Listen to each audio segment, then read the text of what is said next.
యోహాను సువార్త 4వ అధ్యాయము 24వ వచనం అందరూ కలిసి చదువుతాము.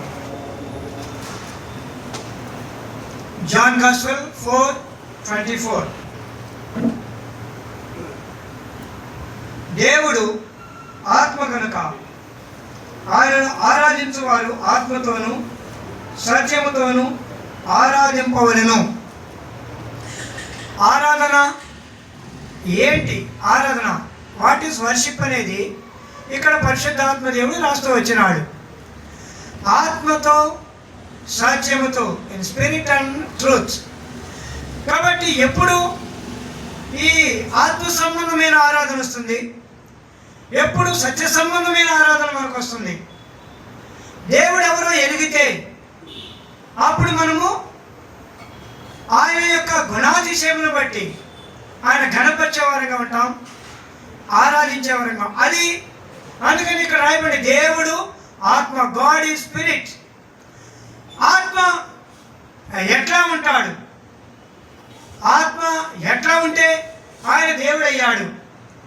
దేవుని వాక్యంలో రాయబడింది, ఎఫెసీయులకు రాసిన పత్రిక 4వ అధ్యాయంలో వాక్యమును ఆత్మ ఖడ్గమును ధరించుకొనుడి. దేవుని వాక్యమే ఆత్మ అయి ఉన్నాడు. అందుకనే యోహాను సువార్త 1:1 ప్రకారము వాక్యము దేవుడైన, ఆదియందు వాక్యము ఉండెను, వాక్యము దేవుడై ఉండెను.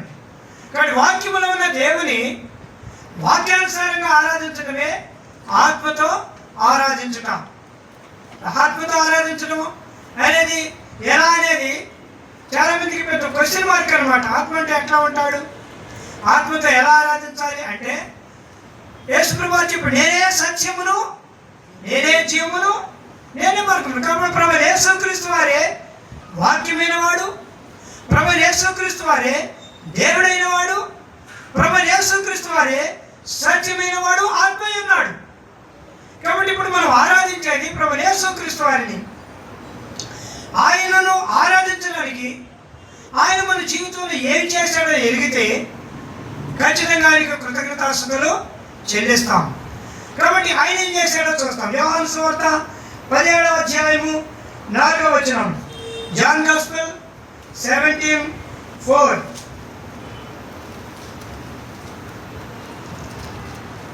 రాయబడిన మాట, చేయుటకు నీవు నాకు ఇచ్చిన పని నేను సంపూర్ణంగా నెరవేర్చి భూమి మీద నిన్ను మహిమపరచుకుని. చాలండి. చేయుటకు నీవు నాకు ఇచ్చిన పని, నా పని మొత్తం సంపూర్ణంగా చేశా. అంటే నేను ఏదైతే నేను భూమి మీదకి తీసుకురావాలో ధనంతటిని తీసుకొచ్చా. ఏమి తీసుకొచ్చాను? శరీరముగా జన్మించడానికి ఇష్టపడ్డాను, శరీరం ఇచ్చాను. మానవుడిగా జీవించడానికి ఇష్టపడ్డాను, మానవుడిగా జీవించాను. పరిశుద్ధంగా ఉండమని తండ్రి చేత ఆజ్ఞాపింపబడి పంపబడ్డాను, పరిశుద్ధంగా జీవించాను. వీటికంటే కూడా ఓ భయంకరమైన కార్యం ఏంటంటే శిలువలో ప్రాణులు ఇవ్వాలి. You must crucified on the cross. శిలువలో మరణించాలి. అది కూడా నేను చేశాను. కాబట్టి ఇప్పుడు ఆయన అన్నీ చేశాడు. అంటే ఏమో తీసుకొని వచ్చాడు, పరలోకం నుండి అన్నీ తీసుకొచ్చాడు. ఏం తీసుకొచ్చాడు? మనుష్య రూపాన్ని తీసుకొచ్చాడు, దాసుని రూపాన్ని తీసుకొచ్చాడు, పరిశుద్ధ జీవితాన్ని తీసుకొచ్చాడు, ప్రాణం ఇచ్చే జీవితాన్ని తీసుకొచ్చాడు, అన్నీ చేశాడు. కాబట్టి ఐ కంప్లీటెడ్ మై వర్క్ అన్నట్టు. నీవేదైతే చేశావు అది మొత్తం నేను ఇచ్చామని చేసేసాను. ఇప్పుడు ప్రజలు నన్ను ఆరాధించాలంటే వాడు కూడా కొన్ని తీసుకొని రావాలి. దాన్ని మేక అంటాడు. ఏమి తీసుకొని వచ్చి చూడండి, మీకా 6:6, బుక్ ఆఫ్ మీకా 6:6.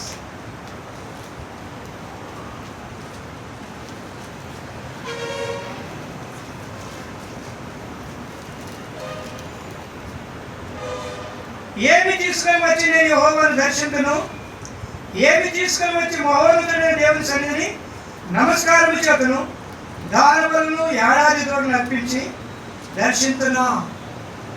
అంటే ఏదో తీసుకురావాలి, నేనేదో ఒకటి తీసుకొచ్చి ఆయనను దర్శించాలి, ఆయన సన్నిధిలో నమస్కారము.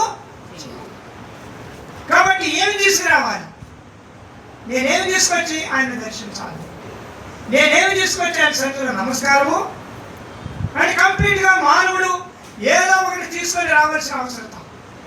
దాన్ని అంటాడు కీర్తనకాడు 51వ కీర్తనలో అంటాడు, దేవా విరిగి నలిగిన హృదయం నీకు ఇష్టమైన వారి. సామ్స్ 51.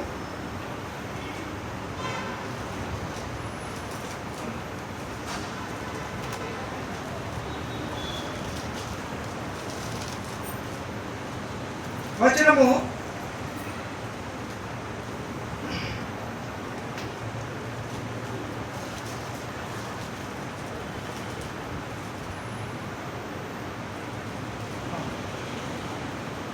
17వ వచనం, విరిగిన మనసే దేవునికి ఇష్టమైన బలులు, దేవా విరిగి నలిగిన హృదయమును నీవు అలక్ష్యము. కాబట్టి దేవునికి ఇష్టమైనటువంటి బలి అర్పణ ఏదంటే విరిగిన మనసు, విరిగి నలిగిన హృదయం. కాబట్టి వీటిని తీసుకురావాలంటే ఖచ్చితంగా ప్రభు యొక్క శిలువ దగ్గరకు మనం వెళ్ళాలా, ప్రభు చేసిన శిలువ కార్యాన్ని చూడాలా, ఆయన మన కొరకే పొందిన గొర్రెల దెబ్బలు చూడాలా. అవి ఇప్పుడు క్రొత్త నిబంధనలో లేదా పరిశుద్ధాత్మ కాలంలో ఉన్నటువంటి మనకి గ్రాహ్యంలోకి వస్తాయి. పితరులు ఏం తీసుకొచ్చారు, ఏం చూసి చేశారు? రండి, ఆదికాండ పుస్తకం 22వ అధ్యాయము. ఆదికాండ పుస్తకం 22వ అధ్యాయం. అబ్రాహాము తీసుకొస్తున్నాడు ఒక గొప్పదైనటువంటి బలి అర్పణ. 22వ అధ్యాయము వచనము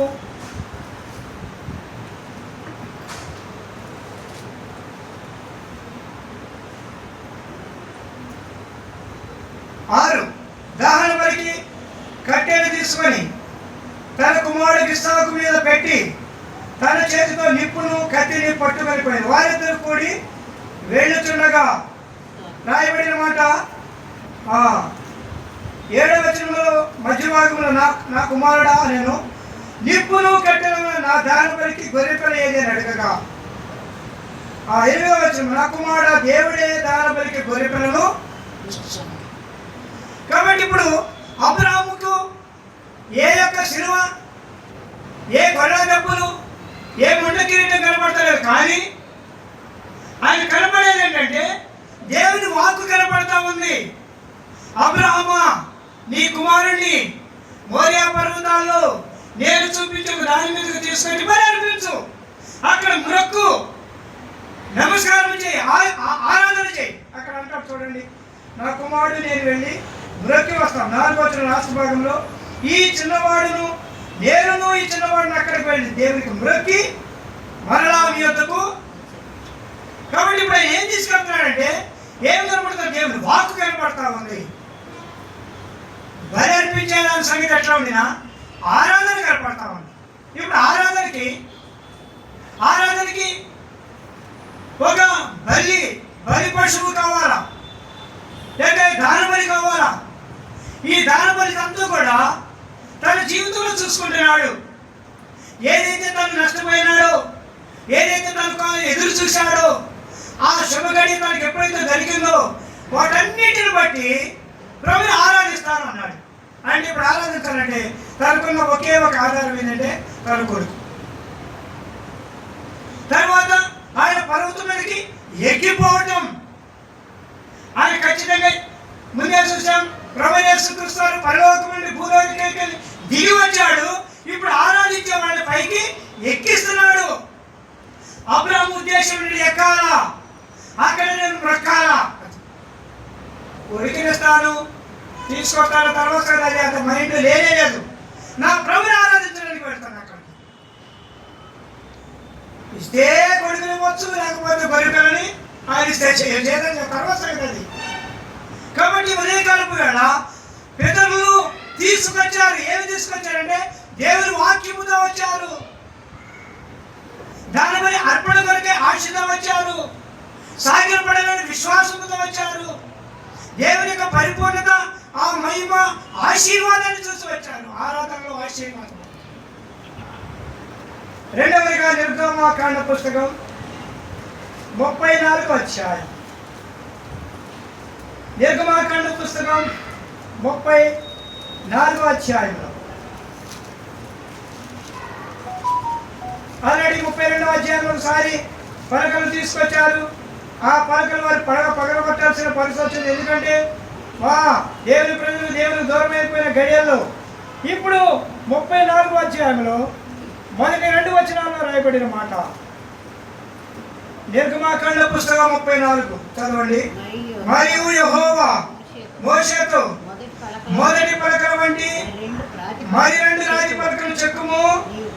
నీవు పగలగొట్టిన మొదటి పలకల మీద ఉన్న వాక్యములను నేను ఈ పలకల మీద వ్రాసేదను.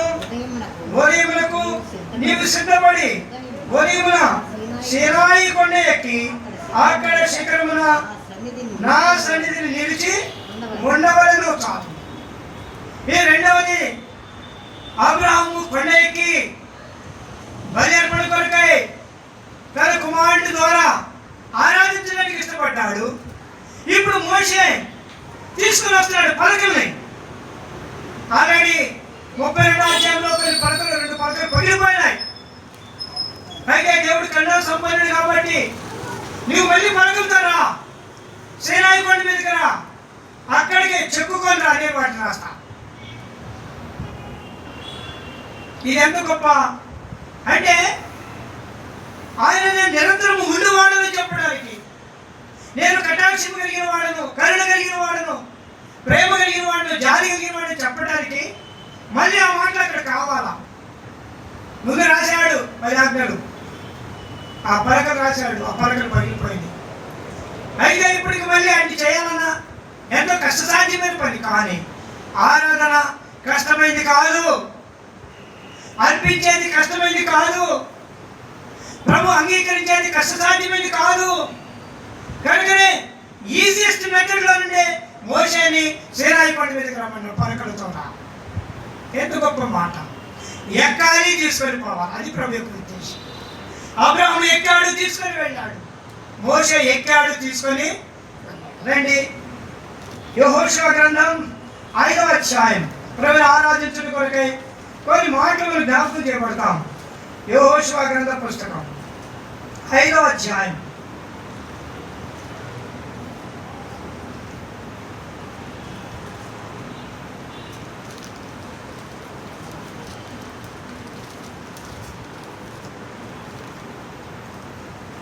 రాతి కత్తులతో వారికి సున్నతి చేయించినటువంటి దృశ్యం చూడండి దయచేసి.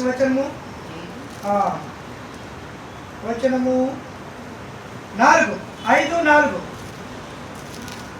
యెహోషువ సున్నతి చేయించుటకు హేతు ఏమనగా ఐగుప్తులో నుండి బయలుదేరిన వారందరిలో యుద్ధ సన్నద్ధులైన పురుషులందరూ ఐగుప్తు మార్గమున అరణ్యములో చనిపోయిరి. కాబట్టి ఇప్పటికీ వాళ్ళకి ఎక్కడ రాతి కత్తులు. 3వ వచనం. యెహోషువ రాతి కత్తులు చేయించుకొని సున్నతికి అను స్థలం ముందు సరువు దగ్గర ఇశ్రాయేలుకు సున్నతి చేశాను. ఈ ఎక్కడికంటే యోర్దాను నది దాటి అవతలికి వెళ్ళిన తర్వాత గిల్గాలు ప్రాంతంలో ఐగుప్తు అవమానముతో దొరికింపబడిన అనుభవంతో ఆరాధించాలి. ఆరాధించాలంటే వీళ్ళకి సున్నతి కావాలి. ఈ సున్నతి పొందిన పురుషులందరూ కూడా ఎక్కడైపోయారంట?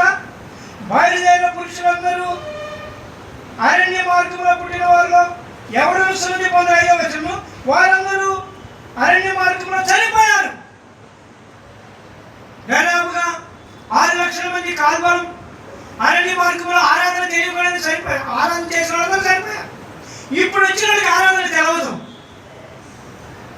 ఇప్పుడు వచ్చిన వాళ్ళకి సున్నతి లేదా ప్రతిష్ఠిత ఆ యొక్క పరిశుద్ధత మార్గము తెలియదు. కాబట్టి వాళ్ళని గిల్గాల దగ్గర సున్నతి చేయించి ఆరాధన తీసుకొచ్చాడు. ఇప్పుడు చెప్తే వాళ్ళు ఏమంటారంటే, ప్రభువా అబ్రాహాము మోరియా కొండ ఎక్కాడు కదా, మోషే సీనాయి కొండ ఎక్కాడు కదా, మేము గిల్గాల కొండ దగ్గర ఈ ప్రతిష్ఠతను చూస్తున్నామయ్యా. ఏమో అద్భుతమైనటువంటి దృశ్యం. కాబట్టి వాళ్ళు ఎవరు కానీ ఆరాధించడానికి ఆ ప్రతిష్ఠత లేకుండా ఉండడానికి వీళ్ళే. వాళ్ళేమో దానివని తీసుకొస్తే ఈయనేమో ఆ యొక్క ప్రతిష్ఠితమైనటువంటి పలకలు తీసుకొస్తే వీళ్ళేమో రాజకత్తులతో ప్రతిష్ఠింపబడిన దేహాలతో ప్రభుని ఆరాధిస్తా ఉన్నారు. స్నేహితుల సోదరి ఉదయ కాలంలో ఆయన ఆరాధించాలంటే ఏదో ఒకటి తీసుకురావాలి. బలి పశువులన్నా తీసుకురావాలా, లేకపోతే పలకలన్నా తీసుకురావాలా, రాజకత్తులతో కూడిన ప్రతిష్ఠితైనా తీసుకురావాలా. న్యాయాధిపతుల గ్రంథం పుస్తకం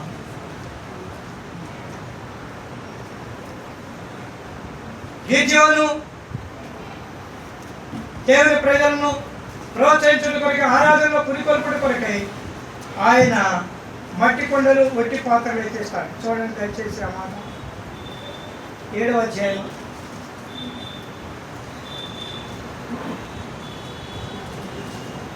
గిద్యోను వారి కొరకు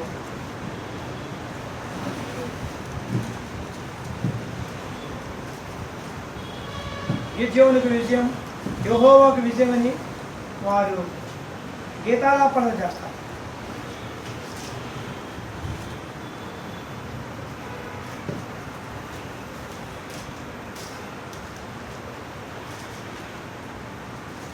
చూడండి దయచేసి ఆ మాట చాలా ప్రశస్తమైంది.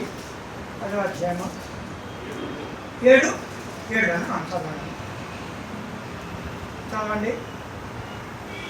వారు జయ గీతాలు పలుకుతారు కదా.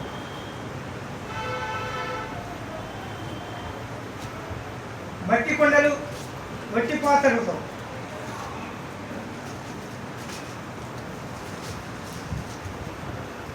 అనుకోలేదా? ప్రాముఖ్యంగా ఉంటుంది మనకి.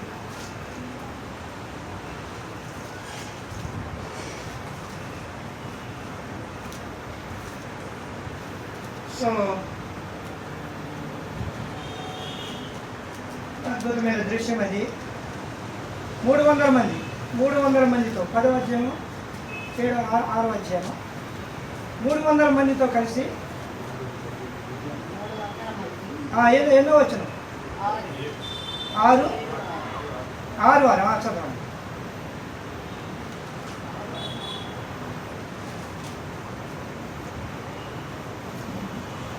చదవరా?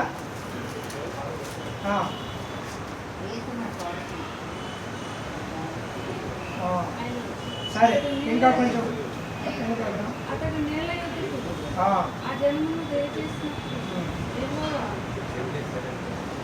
సరే 14 వచ్చిన చదువుదాం, లేకపోతే చదవండి. 7-9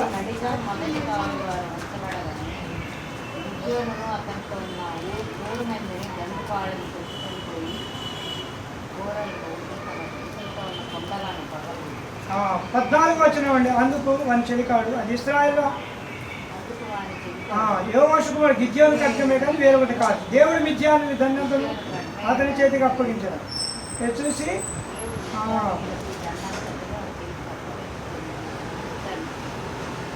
ఇక్కడ 15 వచనం, ఆ కళలో భావం ఏంటంటే లేండి.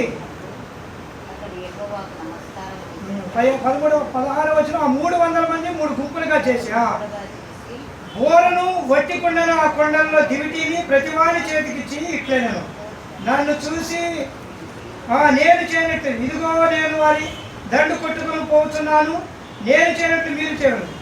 ఇక్కడ ఏమన్నారంటే వారి బోరను వచ్చి యెహోవాకు గిద్యోనుకు విజయమని కేకలు, అది నేను చెప్పాలనుకున్నాను. నేను దగ్గర ఏముంది అంటే వట్టి కొండలు, బోరలు, దివిటీలు, వీటితో విజయ గీతాన్ని పలుకుతున్నారు. గిద్యోను ఖడ్గం, గిద్యోనుకు విజయం, యెహోవాకు విజయం.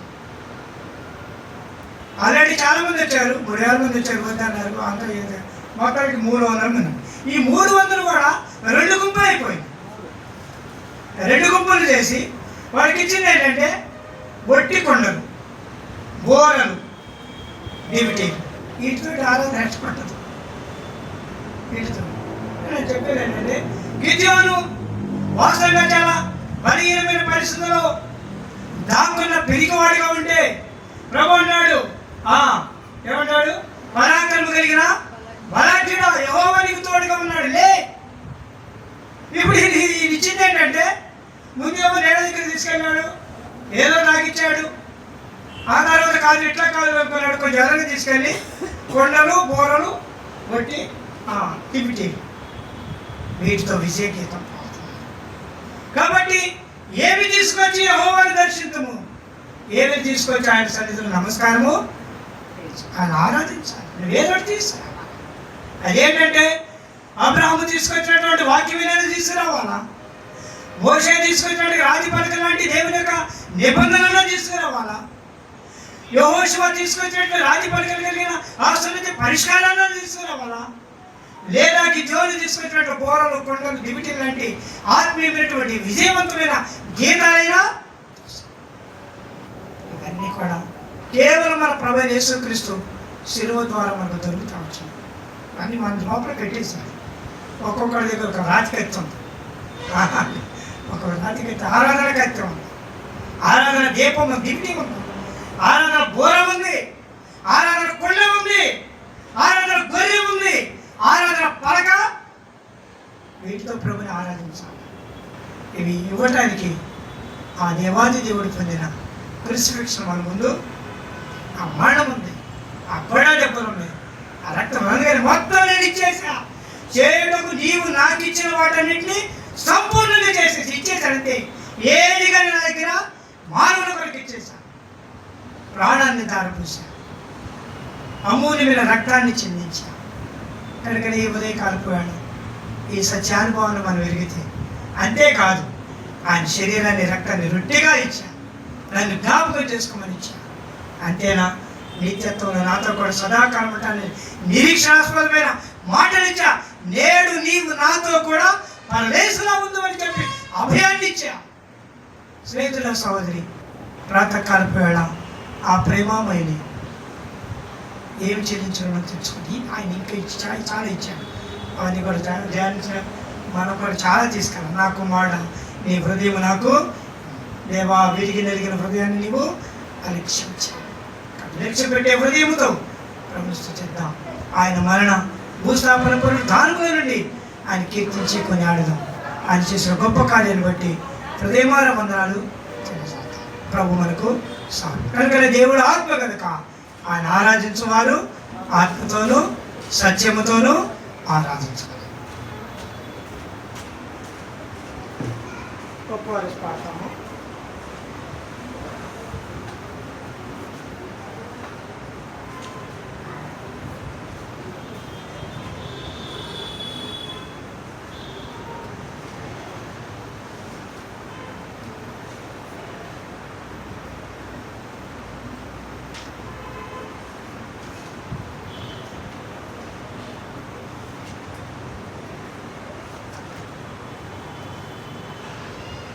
యేసు చావుంది శిలువ